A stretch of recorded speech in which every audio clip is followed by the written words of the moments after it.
किसी गांव में बारिश के चलते बहुत ज्यादा बाढ़ आती है। धीरे धीरे समय के साथ बाढ़ का पानी चला जाता है और सारी परिस्थिति पहले जैसी सामान्य हो जाती है। गांव में मुखिया सभी लोगों को बुलाते हैं।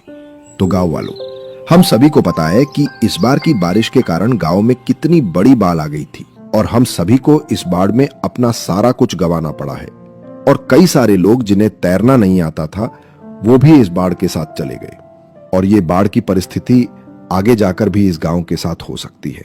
तो इसलिए मैं इस गांव का मुखिया होने के नाते सभी को ये विनती करता हूं कि सभी लोग गांव में जल्द से जल्द तैराकी सीख लें। हाँ मुखिया जी, आपकी बात बिल्कुल सही है। तैरना तो सभी को आना चाहिए। हाँ मुखिया जी, आप जल्द से गांव में एक बड़ा स्विमिंग पूल बना दीजिए ताकि सभी बूढ़े बच्चे और औरतें आराम से तैराकी सीख सकें। हाँ जरूर, ये तो बहुत अच्छा सुझाव है। जल्दी इस गांव में स्विमिंग पूल बनाने का काम शुरू करते हैं। कई दिन ऐसे ही गुजर जाते हैं। कुछ दिनों बाद स्विमिंग पूल का काम हो जाता है और स्विमिंग पूल तैराकी के लिए शुरू हो जाता है। पर बात ये थी कि कोई भी उस स्विमिंग पूल में तैरने के लिए आगे नहीं आ रहा था। अरे कमला, गांव में बाढ़ के कारण वैसे ही दिमाग में डर बैठा है पानी का, और अब ये स्विमिंग पूल में तैराकी सीखना मुझसे तो नहीं होगा बाबा। हाँ, और ऊपर से हमारे बच्चे इस पानी में डूब गए तो नहीं बाबा, सोचकर ही डर लग रहा है। माँ, मुझे इस पानी से बहुत डर लग रहा है। मैं स्विमिंग पूल में कैसे तैरना सीखूंगा? कुछ गांव वाले पानी में तैराकी सीखने लगे, पर गांव की औरतों को और बच्चों को स्विमिंग पूल से डर लगने लगा। मुखिया को इस बारे में पता चल जाता है। क्या करें? इस गांव की औरतें और बच्चों को भी तैरना आना चाहिए। जब तक वो प्रयास नहीं करेंगे तो सीखेंगे कैसे? क्या करें? तभी वहाँ पर मुखिया का भतीजा दीपक आता है, जो दिमाग से बहुत होशियार था। क्या हुआ चाचा जी, आप थोड़े परेशान लग रहे हैं। मुखिया जी सारी बातें अपने भतीजे को बताते हैं। अच्छा, ये बात है। ये तो बड़ा गंभीर विषय है। सभी को इस गांव में तैराकी तो आनी ही चाहिए। कम से कम प्रयास तो करना चाहिए। हाँ दीपक, पर अब लोगों को तैराकी कैसे सिखाए जब तक वो राजी न हो सीखने के लिए? चाचा जी, आप चिंता न करें, मुझे कल तक वक्त दीजिए, मैं कुछ न कुछ जरूर सोच लूंगा। ऐसे कहकर दीपक वहाँ से चला जाता है। अगले दिन दीपक मुखिया के पास वापस आता है। नमस्ते चाचा जी। नमस्ते दीपक, बोलो, कुछ सोच लिया? हाँ चाचा जी, मैंने एक उपाय तो ढूंढ लिया है, पर इसमें जरा खर्चा आ सकता है। अरे दीपक, तुम खर्चे की चिंता मत करो। गांव के लोगों के लिए मैं खर्चा करने के लिए तैयार हूँ। वो कहते हैं ना, सर सलामत तो पगड़ी 50। पता नहीं अगले साल भी ऐसे ही बाढ़ की परिस्थिति गांव में वापस आ गई तो क्या करेंगे इतने जमा किए पैसों का? इसलिए सभी को तैरना तो आना ही चाहिए। तो ठीक है चाचा जी, सुनो, हम गांव के नदी किनारे एक दुकान लगाएंगे जिसमें हम लोगों को मुफ्त में बढ़िया स्वादिष्ट चिकन बिरयानी खिलाएंगे। पर शर्त ये होगी कि आने वाले को तैरना आना चाहिए, और ये बिरयानी हम उसे बांस की टेबल और कुर्सी पर नदी में बैठकर खाने को बोलेंगे। चारों तरफ शांत नदी का पानी और नदी के बीच में बैठकर बिरयानी खाना किसे अच्छा नहीं लगेगा? वाह दीपक, ये सुझाव तो कमाल का है। तो मुझे बोलो, कितने पैसे लगेंगे तुम्हें? मैं व्यवस्था कर दूंगा। शायद ये तरीका काम कर जाए। हाँ तो ठीक है चाचा जी, मैं कल ही अपनी चिकन बिरयानी की दुकान लगाता हूँ। अगले दिन कहे मुताबिक दीपक नदी किनारे अपनी चिकन बिरयानी की दुकान लगाता है। चारों तरफ स्वादिष्ट बिरयानी की खुशबू फैली थी। आने जाने वाले सभी लोग उस खुशबू से खिंचे चले आते हैं। क्या भाई दीपक, क्या है ये? अरे भाई, दिख नहीं रहा क्या?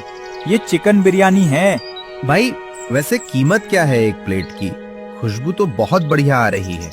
अरे भाई, ये बिरयानी बिल्कुल मुफ्त है, फ्री की है ये बिरयानी। तुम जितनी चाहो खा सकते हो, तुमसे 1 रुपया नहीं लूंगा। क्या भाई, 1 रुपया भी नहीं लोगे? क्या काम धंधा छोड़कर ये समाज सेवा शुरू की है क्या? नहीं भाई, बिरयानी तो मुफ्त ही मिलेगी, पर एक शर्त पर। जिसको तैरना आता है वही इस बिरयानी का आनंद ले सकता है। वो बांस की टेबल और कुर्सी देख रहे हो? वहां बैठकर आराम से जितनी चाहो उतनी बिरयानी खा सकते हो तुम लोग, पर वहां तक तुम्हें तैर कर जाना होगा। अरे भाई, ये तो बहुत सही है। तैरना तो हम दोनों को भी आता है। ये तो बहुत अच्छी बात है। मतलब तुम इस चिकन बिरयानी के मजे ले सकते हो। तुम वहां जाकर बैठ जाओ, ये नाव तुम्हारे लिए अपने आप बिरयानी लेकर आएगी। क्या?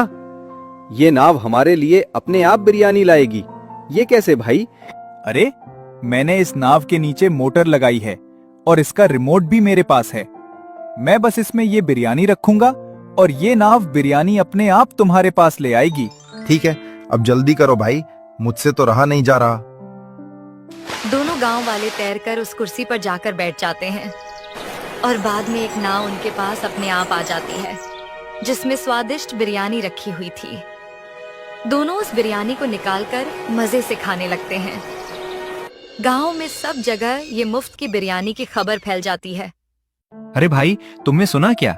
दीपक भाई नदी किनारे सभी को मुफ्त में चिकन बिरयानी बांट रहे हैं। क्या भाई, क्या बोल रहे हो तुम? ये मुफ्त की चिकन बिरयानी, ये तो कितनी महंगी आती है। हाँ भाई, स्वाद तो बिल्कुल शहर के होटल जैसा है, ऐसा सुना है मैंने। पर एक शर्त है कि बिरयानी खाने के लिए तैरना आना चाहिए। हाँ भाई, तो दिक्कत कहाँ है? मुझे तो तैरना आता है। हाँ भाई, तुझे तो आता है पर मुझे नहीं आता ना। मैं कैसे मजे लूंगा उस स्वादिष्ट बिरयानी का? अच्छा, तो इतनी सी बात है, मैं हूं ना, मैं तुझे तैरना सिखा दूंगा। और वैसे भी मुखिया जी ने सभी के लिए स्विमिंग पूल तो बनवाया ही है। ऐसे करके अब कई लोग मुफ्त की चिकन बिरयानी खाने के लिए तैरना सीखने लगे और मुफ्त की चिकन बिरयानी का मजा उठाने लगे। पर अभी भी कई सारी औरतों ने और बच्चों ने तैरना नहीं सीखा था। मुफ्त की बिरयानी की खबर गांव के बब्बन पहलवान को पता चली, पर बात ये थी कि उस बब्बन पहलवान को तैरना नहीं आता था। क्या रे, मैंने सुना है कि वो दीपक गांव में सभी को मुफ्त की चिकन बिरयानी खिला रहा है। हाँ भैया, वो मुफ्त तो बिरयानी खिला रहा है, पर जिनको तैरना आता है सिर्फ उन्हीं के लिए है ये। अरे तो क्या हुआ, मैं तो पहलवान हूँ। मुफ्त की चिकन बिरयानी मैं ऐसे ही नहीं छोड़ सकता। तुम बस मेरे साथ कल चलो उसकी दुकान पर। आगे क्या करना है वो मैं देख लूंगा। अगले दिन बब्बन पहलवान दीपक की दुकान पर आता है और बिना इजाजत के नाव पर चढ़कर बैठने लगता है। तभी वहाँ पर दीपक आ जाता है। क्यों भैया, तुम तो आराम से बैठ रहे थे इस नाव में। पहले एक बात बताओ, तुम तैराकी जानते हो या नहीं? जिसको तैराकी आती है वही इस नाव में बैठ सकता है और मेरी चिकन बिरयानी का मजा ले सकता है। अरे भैया, तुम क्या बोल रहे हो?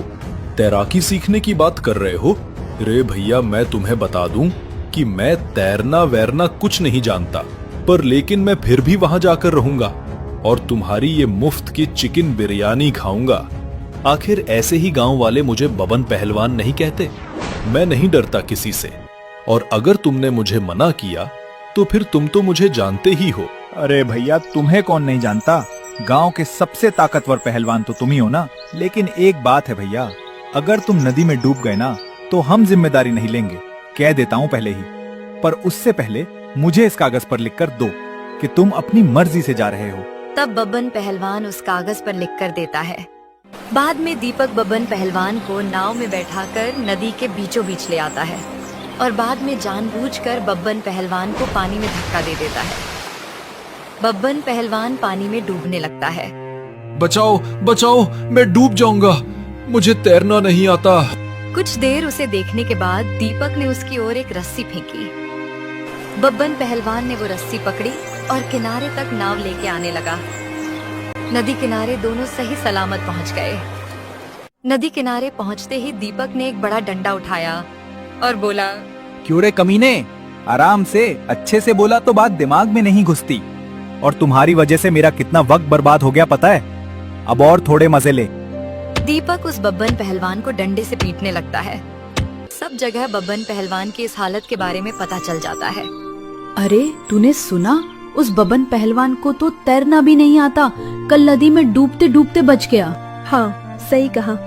वो तो अच्छा है कि समय रहते ही दीपक भाई ने उस बब्बन पहलवान को बचा लिया, वरना वो आज कहीं का नहीं रहता। वो इतना बड़ा पहलवान होकर पानी में डूब गया और हम तो मामूली लोग हैं, हमें भी जल्द ही तैराकी सीखनी होगी। क्या पता ये हमारे साथ भी हो सकता है। हाँ, तू बिल्कुल सही बोल रही है। और गांव में कितने लोग हैं मदद करने वाले। अब तो हम जरूर तैराकी सीखेंगे।